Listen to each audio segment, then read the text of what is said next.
भगवता नारायणेन स्वयं व्यासेन ग्रथितां पुराणमुनिना मध्ये महाभारतम् अद्वैतामृतवर्षिणीं भगवतीम् अष्टादशाध्यायिनीम् अम्ब त्वामनुसन्दधामि भगवद्गीते भवद्वेषिणीम् नमोऽस्तु ते व्यासविशालबुद्धे पुल्लारविन्दायतपत्रनेत्र येन त्वया भारततैलपूर्णः प्रज्वालितो ज्ञानमयप्रदीपः प्रपन्नपारिजाताय स्तोत्रवेत्रैकपाणये ज्ञानमुद्राय कृष्णाय गीतामृतदुहे नमः। सर्वोपनिषदो गावो दोग्धा गोपालनन्दनः पार्थो वत्सः सुधीर्भोक्ता दुग्धं गीतामृतं महत् वसुदेवसुतं देवं कंसचाणूरमर्दनं देवकी परमानन्दं कृष्णं वन्दे जगद्गुरुं तं ब्रह्मा वरुणेन्द्ररुद्रमरुतः स्तुन्वन्ति दिव्यैस्तवैः वेदैः साङ्गपदक्रमोपनिषदैः गायन्ति यं सामगाः ध्यानावस्थिततद्गतेन मनसा पश्यन्ति यं योगिनो यस्यान्तन्न विदुः सुरासुरगणाः देवाय तस्मै नमः।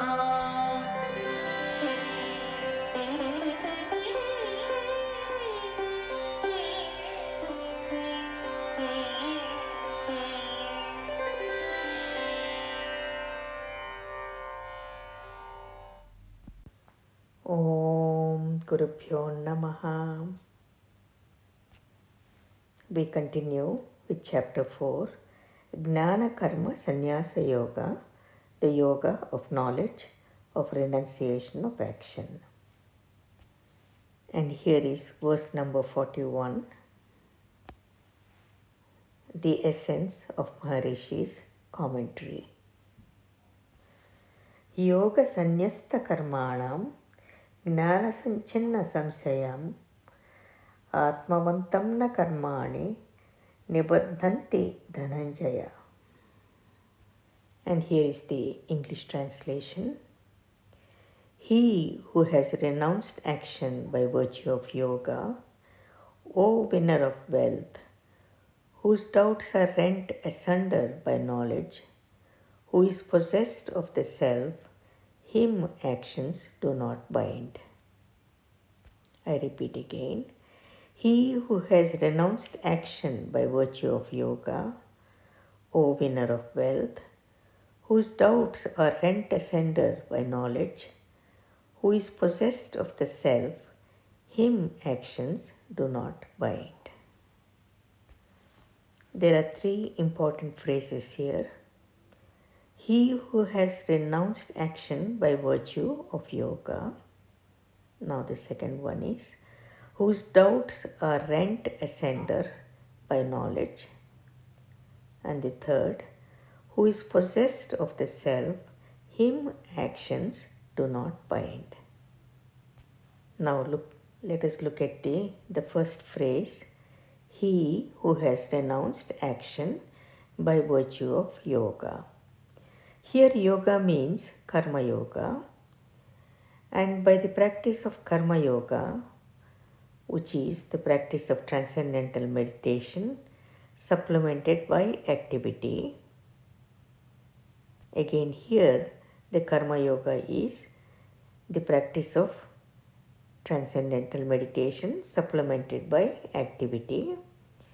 One begins to live the being together with activity. Further, one experiences it as separate from activity. Here it refers to being. So one experiences being as separate from activity, and this experience of separation of oneself from activity is called renunciation. So here we see that renunciation is gained automatically through the practice of yoga. So here it is important to note that this state of renunciation is not limited to the mental level of thinking that I want to renounce, or the intellectual level of understanding of what renunciation is. This renunciation is on the level of being, and it is on the level of life itself. Again, this renunciation is a living reality for the realized man in cosmic consciousness. Now, let us see how this renounced action by virtue of yoga has been described in the previous verses. It is said, he who in action sees in inaction. Again, he who in action sees inaction. That is verse number 18. Whose every undertaking is free from desire. In the verse number 19. Having cast off attachment to the fruit of action. In verse number 20. Expecting nothing in verse number 21. Satisfied with whatever comes unasked, verse number 22. Freed from attachment, liberated, his action is entirely dissolved. So again, one who has renounced action by virtue of yoga sees inaction in the action, and his every undertaking is free from desire. He has cast off attachment to the fruit of action. He is expecting nothing, and he is satisfied with whatever comes unasked, and he is free from attachment, and he is liberated. So here, this natural renunciation comes effortlessly through the practice of yoga. Now, let us look at the next phrase, whose doubts are rent asunder by knowledge. So, in such a yogi, what does knowledge do? And how is it expressed? He is wise among men, and he is united, as depicted in verse number 18, whose action is burnt up in the fire of knowledge, verse number 19. He is ever contented, verse number 20. His heart and mind are disciplined, verse number 21. He is balanced in success and failure, verse number 22. Whose mind is established in wisdom, verse number 23. And so does the fire of knowledge turn all actions into ashes. So again, when all the doubts have vanished because of the knowledge, and because one has gained this knowledge of the self and who is the self alone, then he is wise among men, and he is united. His actions are burnt up in the fire of knowledge. He is ever contented. The heart and mind remain disciplined. He is balanced in success and failure. And the mind is always established in the self. And the fire of knowledge turns all actions into ashes. Now here Bhagavan clarifies a very practical point on the path of enlightenment. We understood that renunciation is achieved through the practice of Karma Yoga. The natural renunciation is achieved through the practice of Karma Yoga. And as the practice of this Karma Yoga advances, one begins to feel oneself as separate from activity. And so this experience brings with it a feeling of confusion. One finds oneself active, and yet inwardly one feels somewhat aloof from activity. So again, one is active outwardly, but inwardly he feels somewhat aloof from the activity. He feels he is not connected with the activity.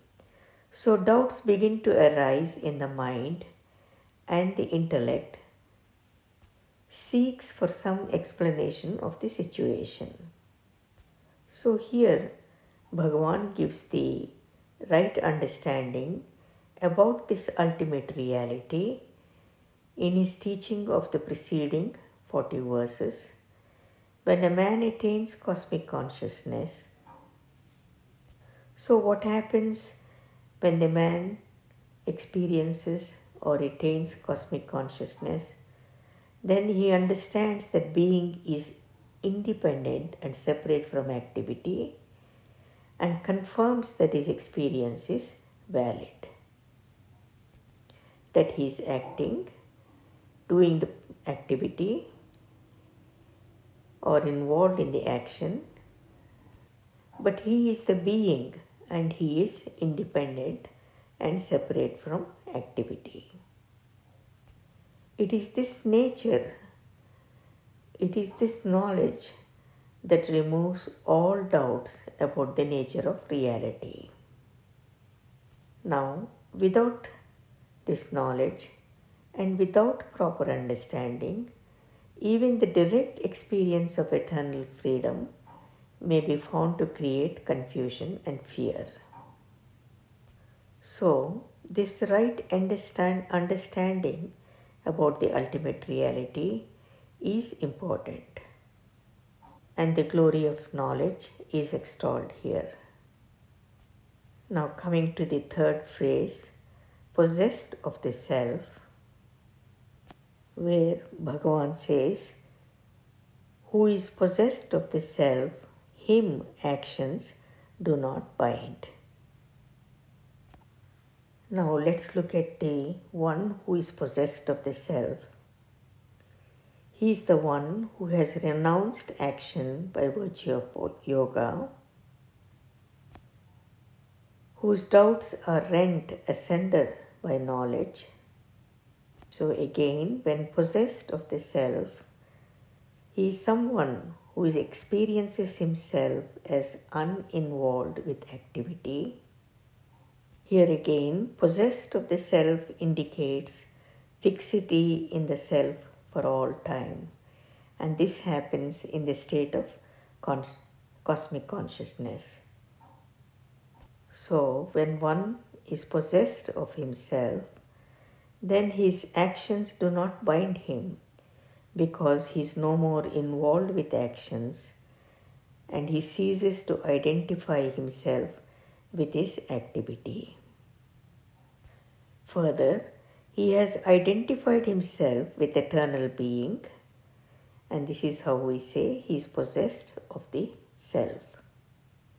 And finally, it is important that one has this clear understanding of the experience, otherwise one can get confused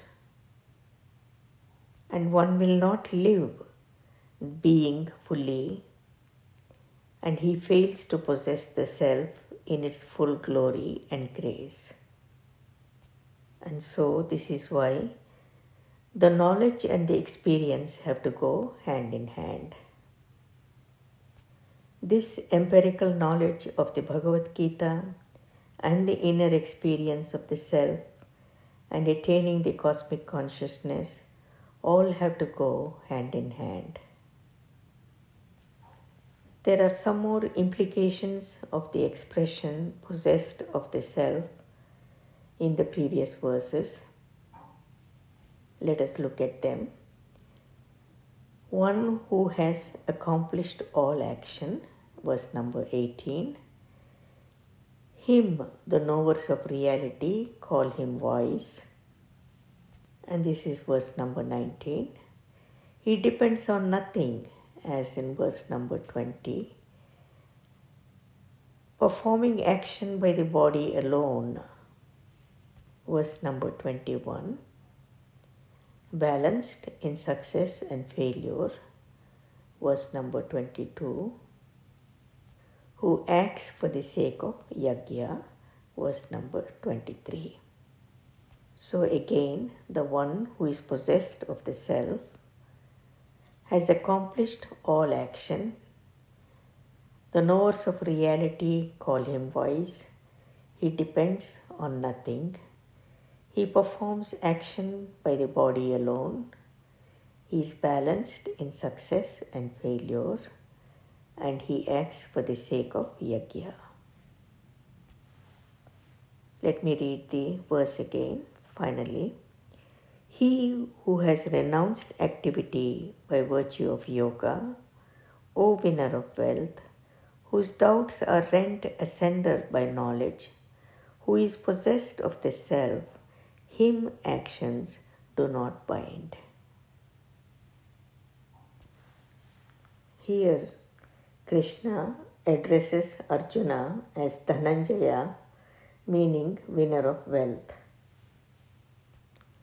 Being a great winner of wealth, Arjuna must now direct those same efforts towards gaining the inner self, or the knowledge of the self, or the self-realization, and enjoy the state of absolute liberation, peace and bliss.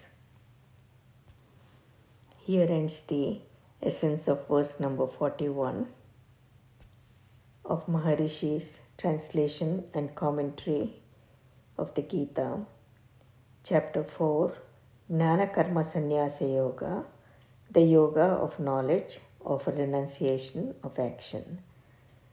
Jai Gurudev, Loka Samasta Sukhino Bhavantu.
शास्त्रं